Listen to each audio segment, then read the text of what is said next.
I used to have people at my father was a preacher, used to have people at his church saying, one day you're going to be a pastor. And I just thought, oh, like hell.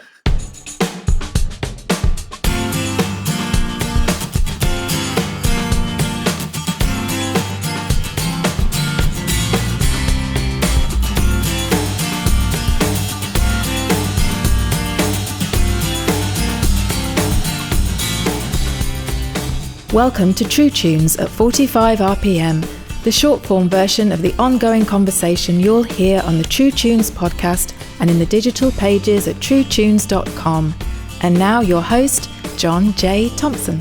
Hello, I'm John J. Thompson, and on this episode of the podcast, we touch base once again with one of our in-house favorites, the ever-prolific and multi-talented Phil Madeira, on the verge of the release of not one but two new albums, Falcon and Trio Live. Madeira, who may still be best known as a sideman, has had his own artistic nose to the grindstone in particularly effective ways, especially over the last 10 or 11 years. We'll talk about his new albums, how they fit into this creative landscape he's been painting, and his other pursuits, like the Mercyland songwriting workshops and his books, right after this.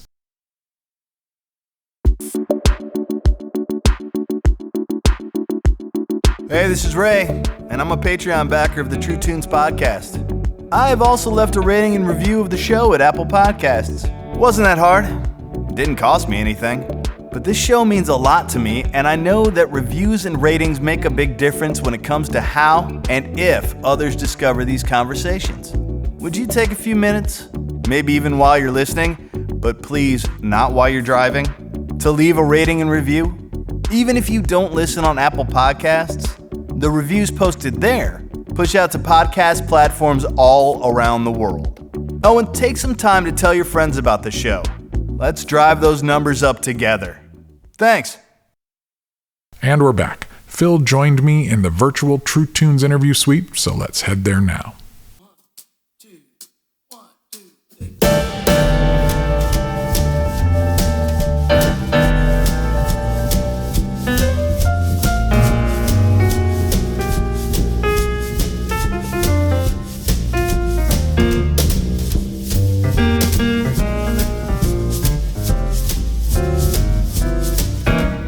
Might have been a preacher or a plumber. Mama always said I was a natural born drummer. What I mean,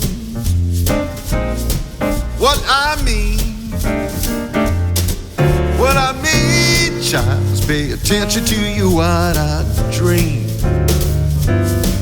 Oh, stirring up soup like Joe Morello, cooler than a plate of lime jello. What I mean,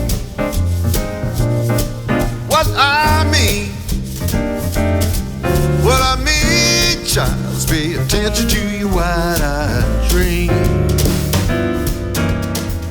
Phil Madeira, welcome back to the podcast. It's good to see you, man. It is good to be back. Thank you, John.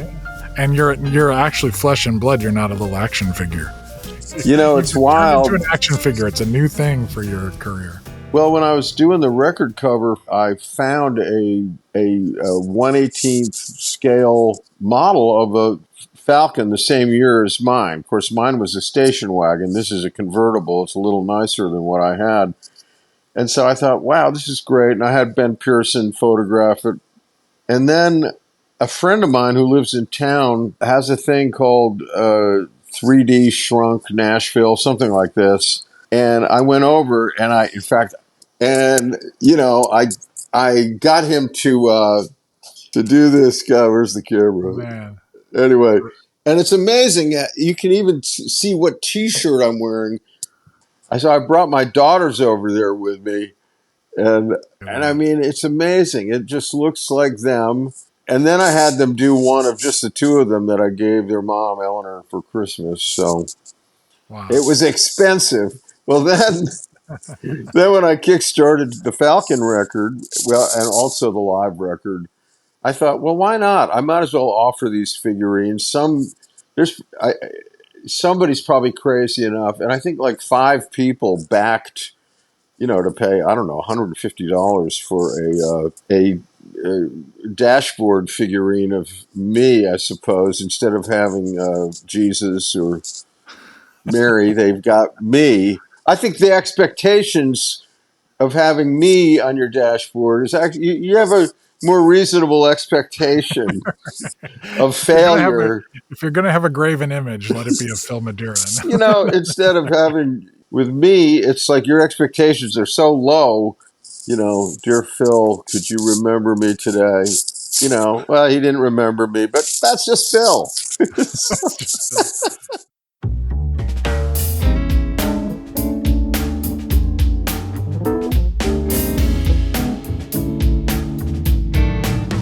I got something to say, might cause you pain.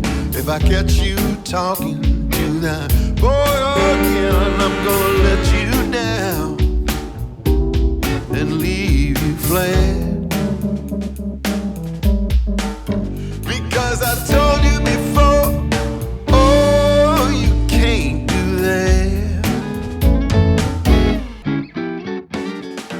This record, I was thinking as I listened to it a bunch of times, I'm like, it feels like a best of Phil Madeira that just happens to be all new songs. Does that make any sense when I say that? Because it kind of touches, you've done a lot of records where this is the piano record, or this is the jazz record, or this is the feisty, pissed off record, or this is the love songs record. Like does this make any sense what I'm saying? It feels kind of like a best of Phil Madeira of songs you've never heard yet. By and large, ever since the Providence record, most of it's been piano stuff.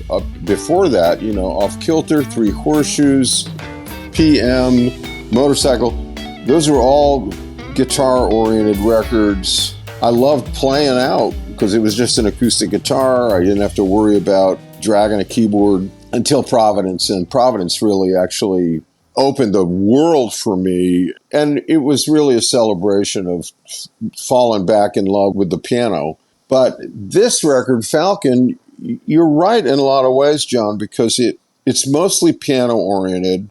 But I had a song that I wrote at the workshop that you've attended, Mercyland Workshop. I had a song that I wrote with Pete Rogan called King of the Lucky Guys, and we just wrote it for fun. A guy who was kind of like me in high school. Just this average guy, goes back to his high school reunion. Everybody at his high school reunion is like a square, and he comes in, this is my experience, and I come in, it's like, hey, have you played with Stevie Wonder? Well, no, I haven't, but I've played with Neil Young, or something like, so we wrote this very snarky song on guitar.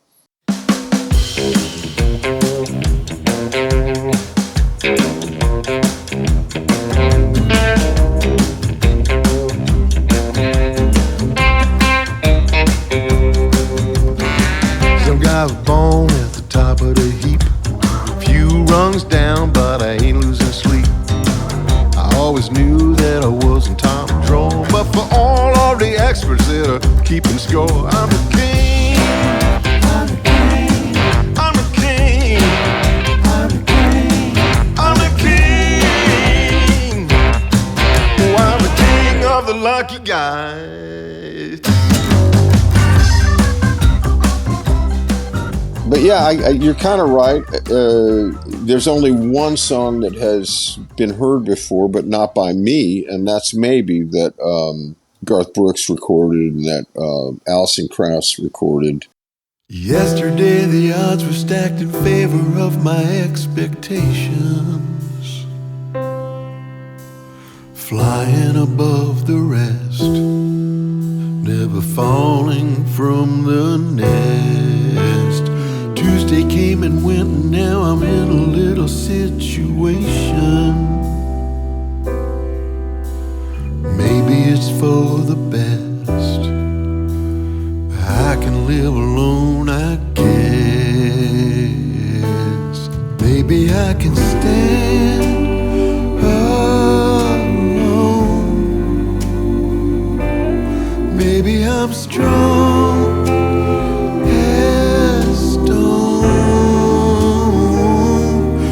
Even though the bird has flown.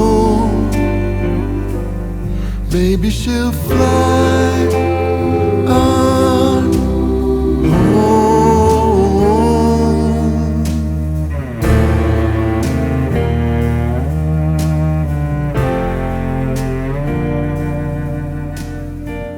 Speaking of Falcon, you've chosen the name of a car that was kind of a mid-level 60s kind of precursor to the compact car. I mean, they're cool by today's standards. They look awesome if they've been restored. But why is it a Falcon?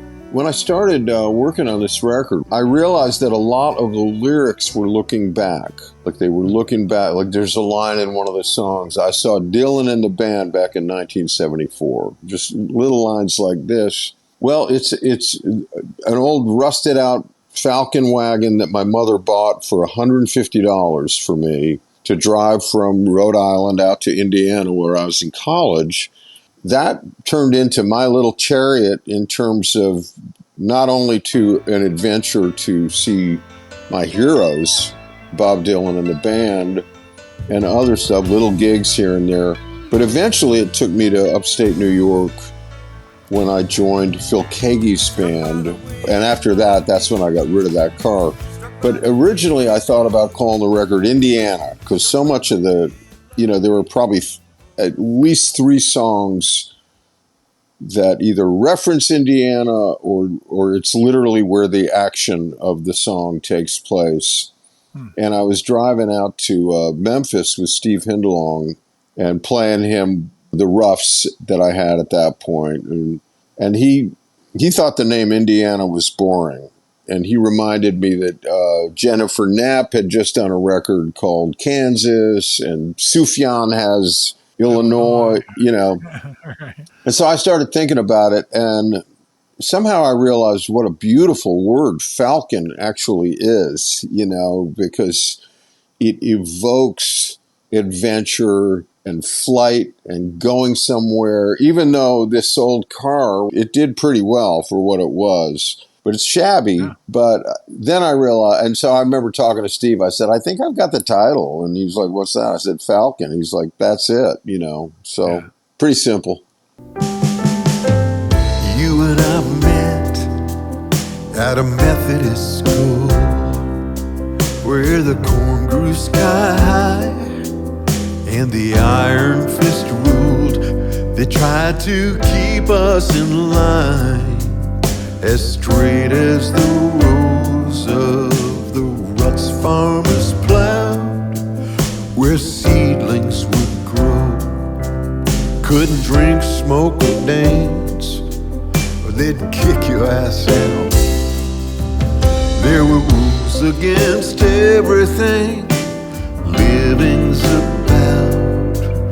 Rules exist to be broke, wild oats are to sow. And with the old college tribe, we set the bar low. I miss you, Gene, and the man you came to be.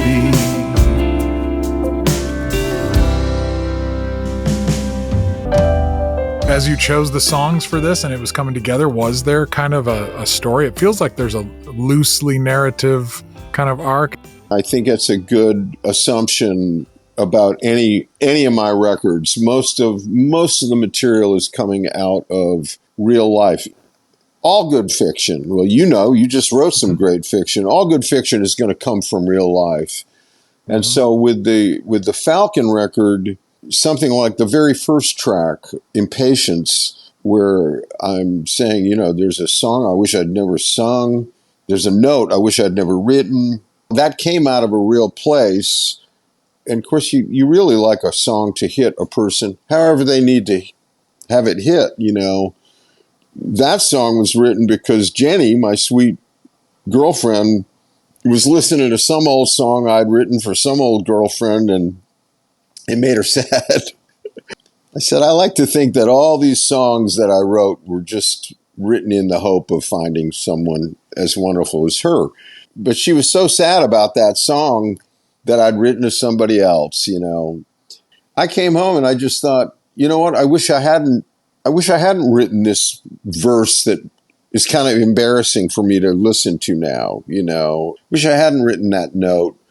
And then I realized it's a much better song of general regret and hope than it is just narrowed down to the actual reason I wrote it. And then the songs, in terms of, you know, there was a different arc happening a year ago, and I wound up listening, because you mentioned the idea of, you know, occasionally I can write my snarky stuff like from Hornet's Nest, but I took one song off. It might be the best lyric I've ever written, and it was about a broken relationship, about a friendship gone south, and man, it was so, I mean, it's done, it's mixed, but I realized, is there any goodwill in this song? And at the age that I'm at, I'm 73, I've already tracked my next record, you know, so I'm constantly doing stuff, but I really thought, man, what's the takeaway from a song like this? So my hope is that when you or someone is listening to the Falcon record, they're getting a sense of goodwill. There's a shade I wish I'd never drawn.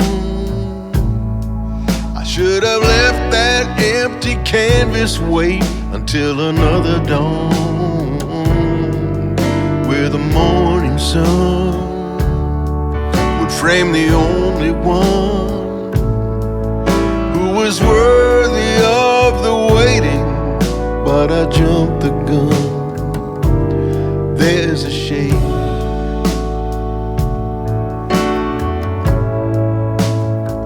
I wish I'd never drawn.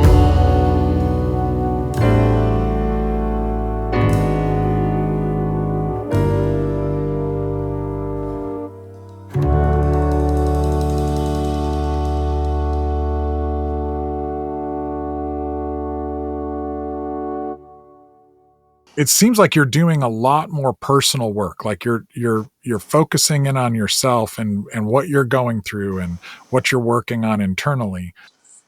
You know, Providence opened a certain gate. Ironically, Providence was written during the last year that I had with the person that I had dated for many years, who passed away pretty tragically and pretty terribly. And Providence was written before I was aware that she was ill. And so Providence was really just I'm celebrating where I came from, celebrating Rhode Island, celebrating the idea of being a carpetbagger like you here in Tennessee. And I needed to actually remember the place I came from and celebrate it. But what's interesting is Providence has one song on it called Dearest Companion. So this old flame hated the Providence record. You know, when I was writing it, she was like, "You should just go move back up there." I mean, it's complicated, and I put up with it, and so I, at the last minute, like the second day of recording, I came in with a new song. I threw one of the other ones out, and it was a song about me being from the North, her being from the South, trying to make this thing work, and amazingly enough, she hated it. But but anyway, then she passed. Ever since my childhood, the South reached out to me, cast a spell like some Dixie belle in a song from New Orleans. But in the twilight stillness, I'm a ship without a port. I'm a Rhode Island Yankee on Jefferson Davis Court.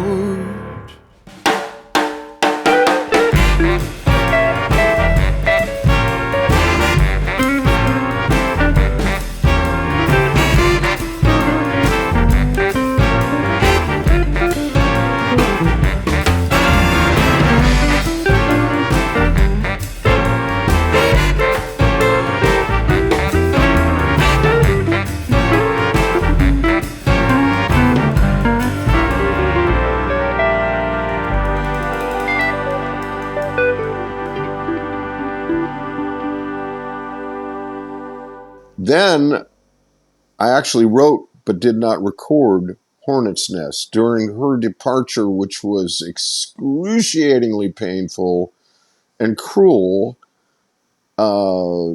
She managed to turn quite a few people against me, and it was a beautiful lesson, John. It was probably the most important thing that's ever happened to my spiritual journey, was this horrible situation, because, I'm known as a guy that doesn't take any shit.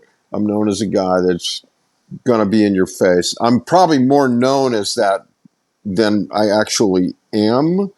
I'm less confrontational than people imagine, just because I do have like a target, man. I'm a big personality, but I don't want confrontation. But funny enough, when I was going through this stuff where people had been told a narrative that wasn't true, and I lost acquaintances over the thing, weirdly, more than any other time in my life, I sensed God's presence. I sensed God's care for me. And I'd be hiking at Radnor. I'd be on the top of the Gagne Ridge, and I would bless these people that I can't say I loved. I was pretty pissed off at them, but I would still find myself saying the Kyrie and blessing these folks. During that time, I'm also writing Hornet's Nest, which in some ways is my best record. A silver spade turned alone, dulled the blade of a red horse. It all came tumbling down. My house of dreams, I'm wiser now. I've made my peace. Better words drive trust away. Broken birds keep love at bay. Teardrops can make you blind or make you see. I'll be alright, I made my peace. Then I wrote Open Heart, and Open Heart really just is willing to look at being wounded. Open Heart's a lot of people's favorite record, because I'm just talking about, well, I was grieving. I didn't realize I was grieving when I wrote these songs, but now I realize it. It took the person who was distributing my record, some 27-year-old woman, saying, "Have you realized that you're grieving on this record?" And that was great info. From that point on, John, yes, I've realized I've been doing some serious work, certainly since 2016-17. You're gonna grieve it for a long, long time. Your open heart was the scene of the crime. You keep asking the question, why? Baby, your guess is as good as mine. How do you know how to let go? How do you know?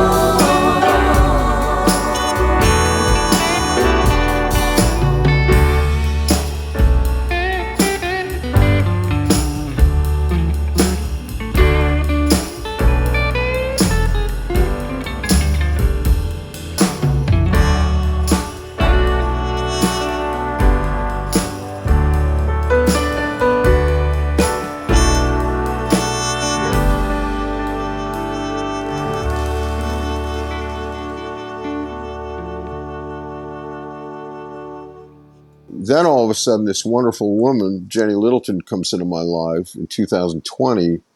I write Bliss, which is just love songs. It's like, where's Phil Madeira? What have you done with him? Because this is such a nice record. But even that comes out of the pain.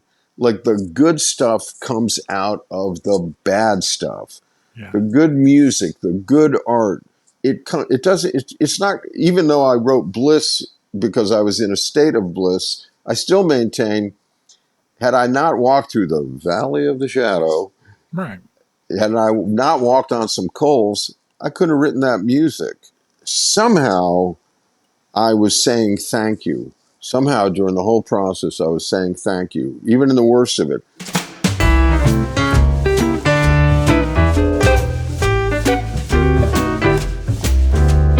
Took love long enough to come around, showed up unexpectedly. I was just minding my own business when someone mentioned you to me. I responded, ooh, I've always loved her, even though we barely ever met. And the next thing that I knew, I was in hot pursuit of you. I guess the love ain't finished with me yet. I won't question love, I won't walk away. Thought that door was shut, you were worth the wait. I won't question love, I believe in us forever and a day.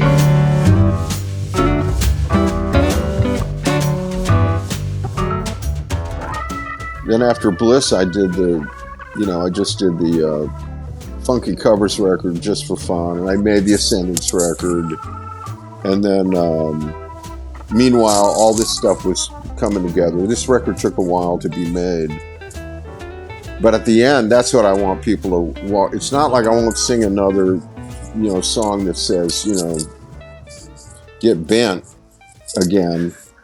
Happy to do it, but I just want people to say, oh, what's the key? What's the key to this guy's joy? Well, it's gratitude.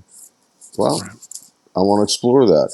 And it's goodwill. So I may talk about, I've got songs about being estranged with a family member. That does not mean that I don't have goodwill for that person. I want people to say, oh, he's writing with compassion. He doesn't have, so even with your perceived enemies, can you say, hey, I've got goodwill for that person, and so I'm trying to have goodwill. I draw the line with Trump. I have no goodwill for Trump. And if Bruce edits that out, I'm going to come up there and clobber him.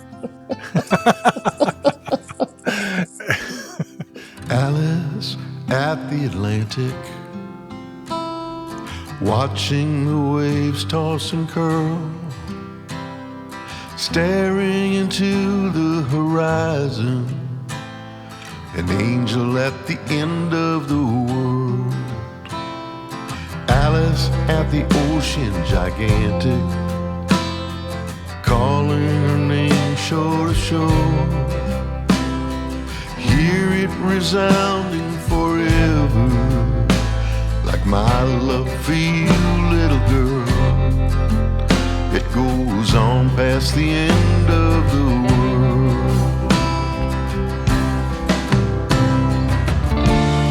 She is a ray of golden sun,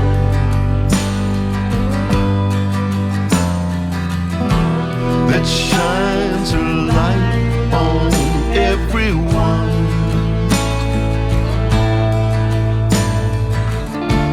Her laughter floats on the ocean mist, and the sea must be grateful for beautiful moments like this.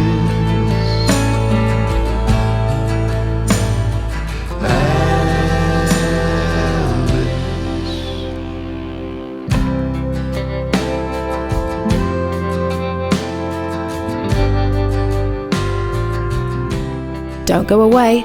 The True Tunes podcast will be right back after this. Hey there, I'm Mark Feldbush and I'm a Patreon backer of the True Tunes podcast, and I follow and listen to the weekly Spotify Gallery Stage mixtape that John curates for us every week. I get to hear classic artists that I really dig and discover new artists. Every week, usually on Wednesdays, the mix is updated with around 40 songs from brand new releases to deep cuts, and from across a wide range of genres including rock, Americana, indie, gospel, blues, sacred music, soul, and so much more. It's also great to hear a mix that blends up great music that is just good, beautiful, and true without all of the genre and market limitations and boxes I hear everywhere else. You can find the mix on the front page at truetunes.com or on the show notes page for this episode. And if you follow it, it will live there in your Spotify browser and update automatically each week. And don't miss the massive archive list where all previous lists get saved. And as great as Spotify is for music discovery, please support the artists you love once you hear and discover them there. Thanks.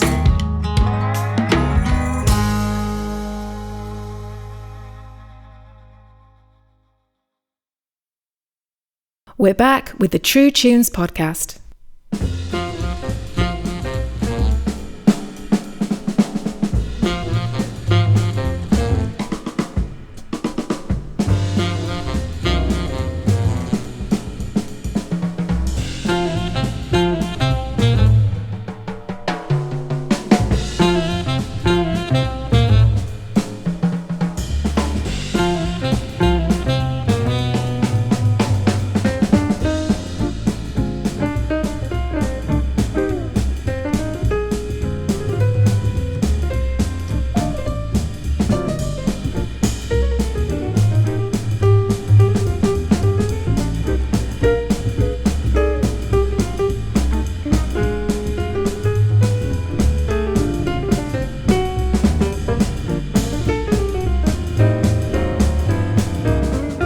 I have a confession to make.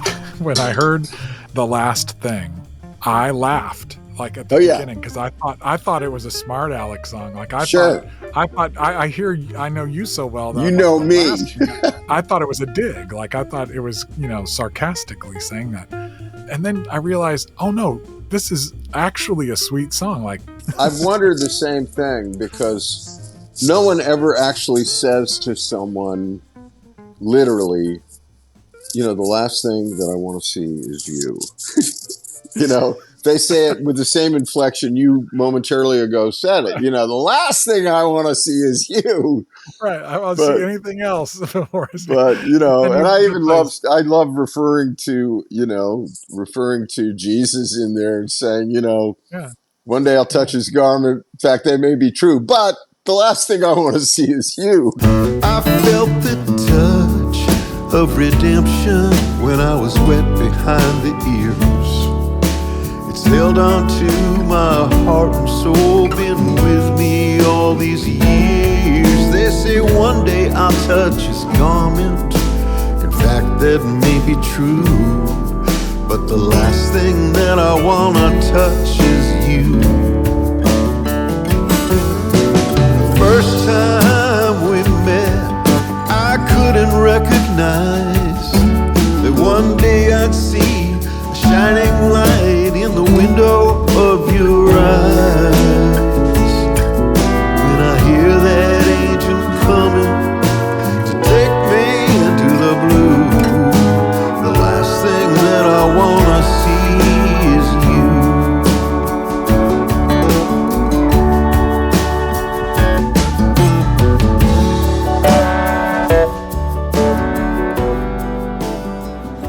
The songs just came as they came. I always over-record, so I probably had recorded 14 things for this. There are 11 songs on the record. It's more interesting if I'm not singing about me. It's more interesting if I'm taking a real-life scenario, pulling it over here, stepping out of my whatever role I had in a scenario, stepping back, and almost like a friend speaking to the person in the role that I occupied and to someone else. What could I say to both of these people? Because I've realized the older we get, we actually are going to lose people, not just to death, but some people we're not going to be able to sustain their expectations of us, or vice versa. Well, that's really where the goodwill comes into play, because for any relationship that I might have that has changed. I mean, it's kind of remarkable to see the steady relationships that you've had for your entire adult life, and then to view the ones that you thought, this will never change. And I just wanted to be gentle with that concept. I wanted to be gentle with myself. And at the end of the day, if it's not a kind story, what's the message you want to leave? I want people to say, well, man, he tried. He tried to leave us with a good legacy. I don't know how long I've got. I hope it's a while, but I am starting to think that way. Everybody's got a wound. So whoever your enemy is, or your perceived enemy, they're just like you, probably operating out of a wound in many instances. Nobody ever prayed the truth away. You can't give nothing if you can't give grace. High from heaven, God sends the rain. Falls like mercy on the thirsty plain. Boundless kindness unrestrained. For every child is loved the same. Every child is loved the same. Someone's trying to get a message to you, but you're too afraid to let it through. You take the hard line, you gotta play tough. And you still haven't learned the lesson of love. You still haven't learned the lesson of love.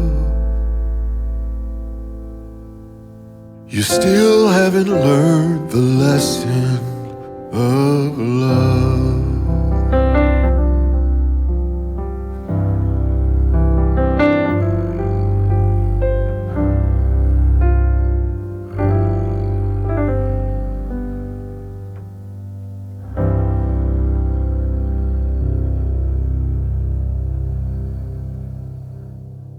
Definitely looking for grace. You are saying, hey, I hope you can give me some grace. And even artistically, like, the other day I was listening to the Trio Live record. So, it's 2 records that will get released July 18th. One is Falcon, one is Trio Live, which is just Brian, Chris, and me. And there's some clams in there, and I'm really thinking, okay, well, I hope the real fastidious listeners out there will just cut me some slack and hear what's going on. So we're looking for grace.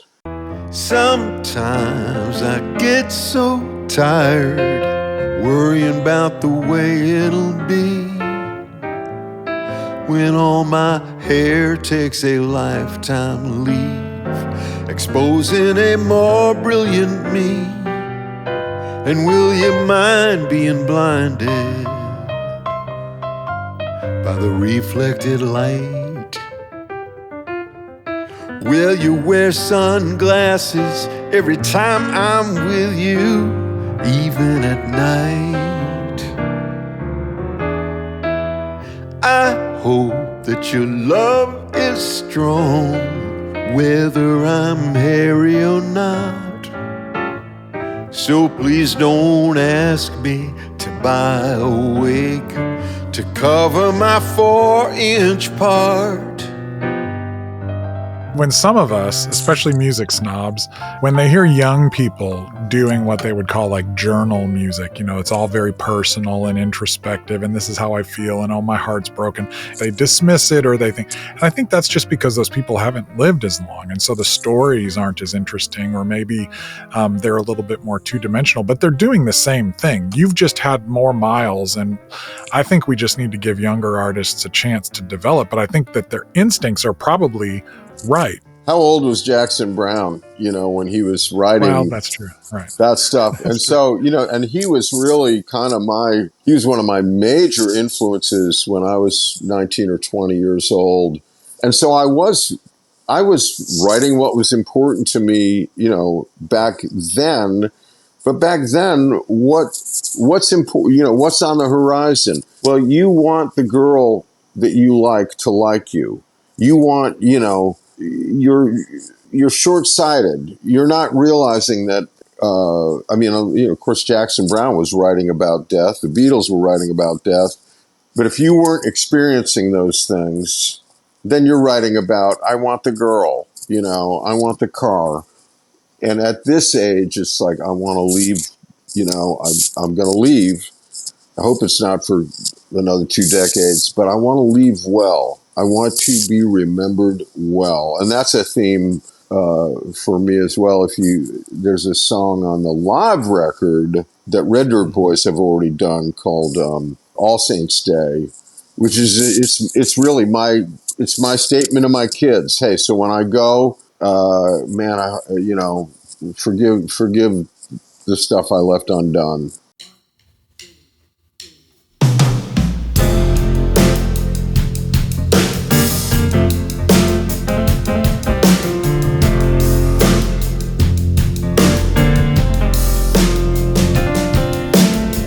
When you raise the fluted glass, speak good words on my behalf.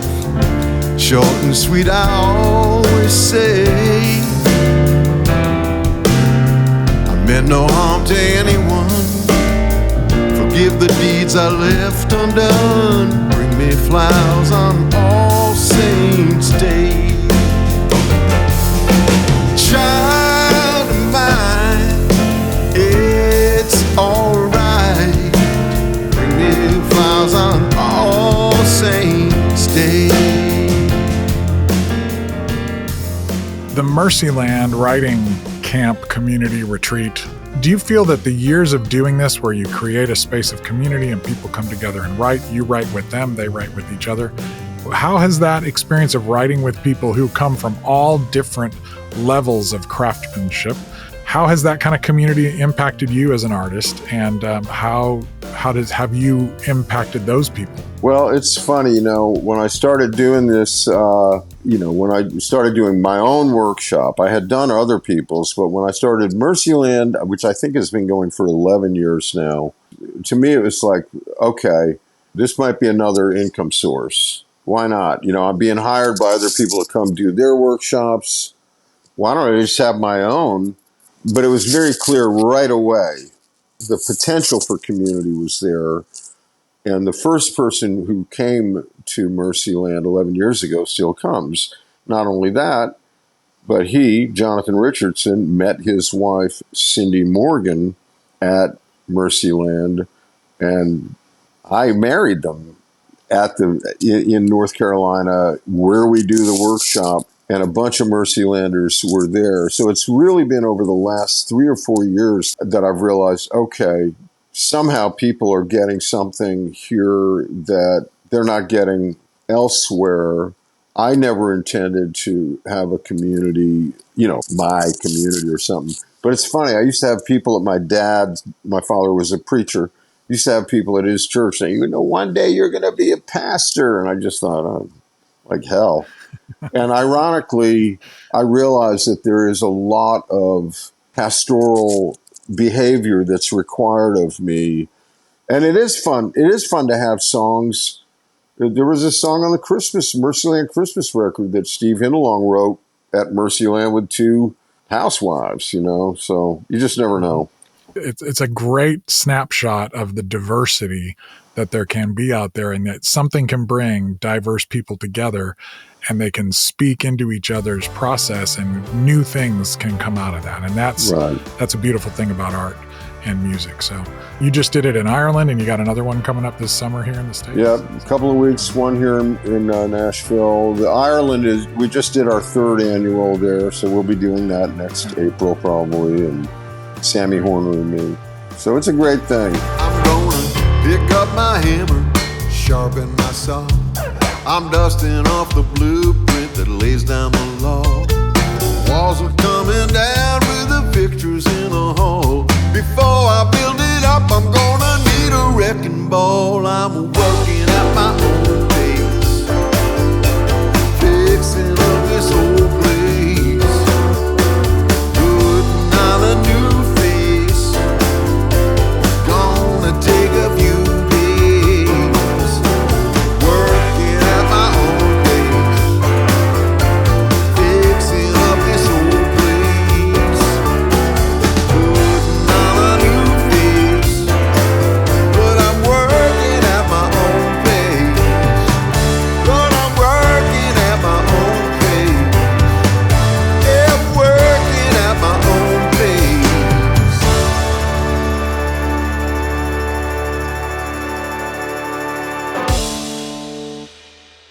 Thanks for taking some more time with us today, Phil. We love the new records, and man, you put all the young people to shame with your output. It's just unbelievable. So I tell my students about it all the time. I'm like, you guys whine about putting out 4 songs a year. My gosh, I got to show you this guy, Phil Madeira. He's putting out Well, album after album. It's. thank you, John.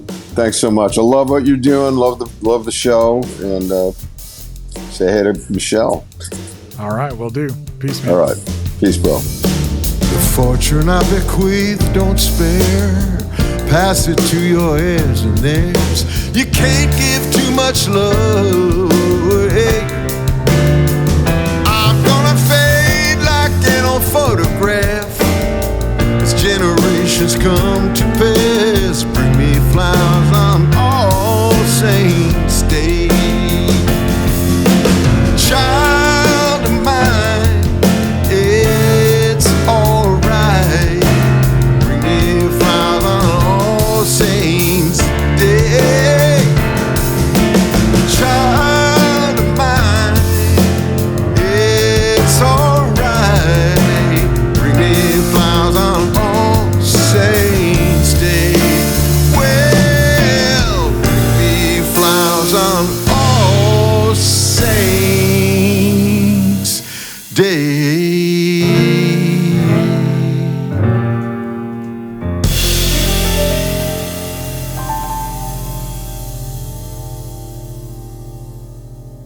You can find links to Phil's music, including a list of all of the songs used on this episode at truetunes.com/Falcon, and be sure to follow Phil for news about whatever his next project will be. He usually launches them on Kickstarter first, always with fun extras and vinyl options. Whatever that next project is, I'm sure it's not far off, and I'm sure it will be fascinating. If you're new to Phil's music, we will post links to our previous conversations on the show notes page as well.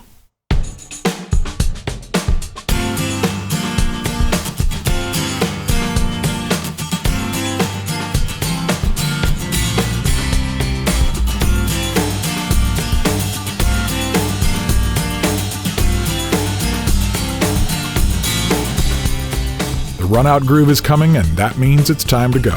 If you dig the show, please subscribe and spread the word. Also, please leave us a review and a rating at Apple Podcasts. Subscribe to our email list at truetunes.com. Follow us on Facebook at TrueTunesNow, and find and follow our weekly Spotify Gallery Stage mixtape. You can find me on Twitter at John J. Thompson and on Instagram at TheOnlyJJT and at TrueTunesMusic. And you can support the show through our patreon.com/TrueTunes community or via a one-time tip linked on the show notes page.